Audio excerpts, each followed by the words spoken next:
Hi guys, i-flex ko lang itong aking nilutong gulay. Purong gulay po yan. Walang halong kahit na ano, basta gulay. Nagpakulo lang ako dyan ng tubig. Nilagyan ko ng maraming luya, sibuyas at kamatis. Tapos sili na green.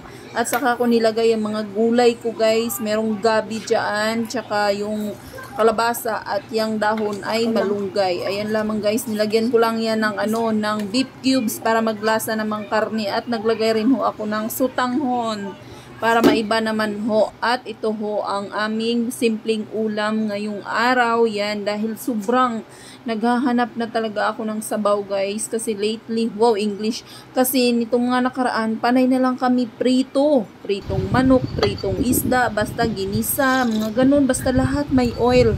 So yung aking katawan ay talagang naghahanap na ng yung tipong sabaw na hindi nilalagyan ng kahit na anong mantika. Kaya imbis na maglagay ako ng iba't ibang pampalasa dyan, ang nilagay ko ay yung cubes lang tapos asin. Yan.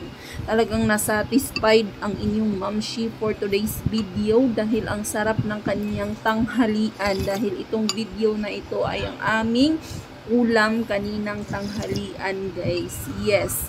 Actual po ito ngayong araw mismo. Hindi na paabuti ng bukas para kahit na papaano malagyan na ni Mr. M ng 0.2 centavos. Yes, diba? Ang yaman-yaman ko talaga nito. Talaga naman. Thank you guys for watching. Maraming salamat sa inyong patuloy na panonood ng aking mga video. Bye guys!